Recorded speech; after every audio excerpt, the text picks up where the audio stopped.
आम्ही या ठिकाणी तोंडवळी तहसीलचे ग्रामस्थ आणि या ठिकाणचे मच्छीमार तोंडवळी तहसीलचे या ठिकाणी तहसीलदारांना निवेदन दिलं। त्याचबरोबर आमच्या मच्छीमार संघटनेचे नेते या ठिकाणी उपस्थित आहेत। त्यांनी पण तहसीलदार सरांशी या आमच्या होणाऱ्या अन्यायाबाबत आम्ही या ठिकाणी आमच्या शेलटी ते रेवंडी या खाडीपात्रातला अनधिकृत वाळू उपसा आहे तो बंद व्हावा यासाठी गेले आम्ही 5-6 दिवस या ठिकाणी निवेदनं देतोय।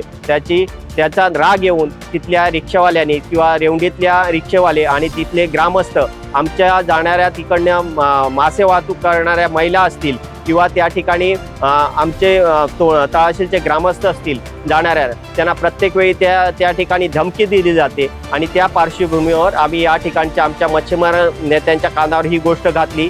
ते मच्छीमार नेते या ठिकाणी येऊन आम्हाला तहसीलदार यांची भेट घेतली आणि पुढील होणाऱ्या अन्यायासाठी सगळा मच्छीमार नेते या ठिकाणी आहेत ते आमच्या तहसील जे ग्रामस्थ आहेत त्यांच्याबरोबर असतील या ठिकाणी।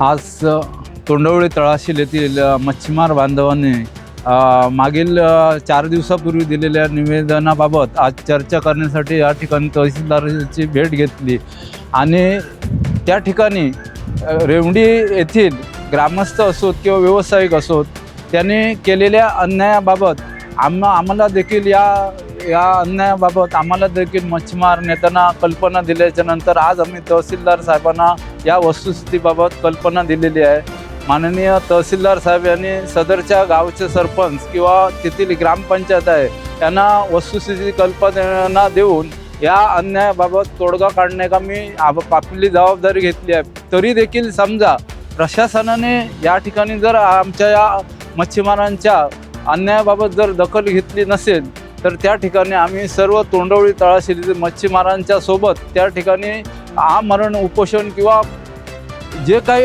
आमच्याने शक्य होईल त्याबाबत आम्ही कायदेशीर न्याय मागण्याचा प्रयत्न करणार आहोत।